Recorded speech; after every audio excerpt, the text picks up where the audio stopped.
વિકરાળ આગે 3 ગોડાઉનને ઝપેટમાં લીધા. અમદાવાદના ચંડોળામાં પ્લાસ્ટિકના ગોડાઉનમાં લાગેલી આગ પવનથી પ્રસરી, ધુમાડાના ગોટે ગોટા.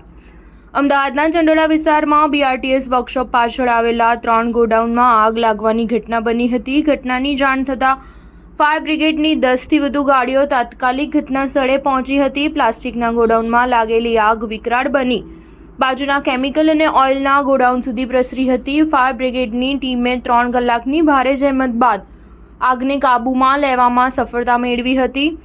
આગની ઘટનામાં કોઈ જાનહાનિ થઈ નથી. આ સાથે જ આગ કયા કારણોસર લાગી તેનું ચોક્કસ કારણ હજુ સુધી જાણવા મળ્યું નથી.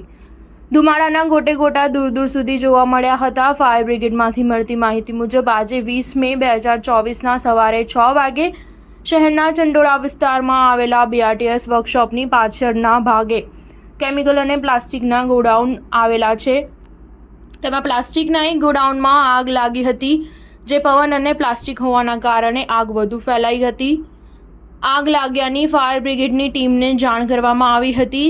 3 ગોડાઉનમાં આગ લાગતા ફાયર બ્રિગેડની ટીમે પાણીનો મારો ચલાવ્યો હતો. ચારે તરફથી પાણીનો મારો ચલાવી ફાયર બ્રિગેડની ટીમે ભારે જહેમત બાદ આગને કાબૂમાં લેવામાં સફળતા મેળવી હતી. આગની ઘટનામાં બળેલા ઓઇલનું, ટ્રેન્ડિંગનું ગોડાઉન, પ્લાસ્ટિકના અને સ્ક્રેપના ડ્રમ, ઓઇલ વગેરે બળીને ખાખ થયું હતું. સ્ક્રેપના ગોડાઉનમાં પ્લાસ્ટિક વેસ્ટ અને પ્લાસ્ટિકના બેરલ, કટિંગ મશીન વગેરેમાં આગ લાગી હતી. સ્ટાર ન્યૂઝ 7 હંમેશા સચ્ચાઈની સાથે.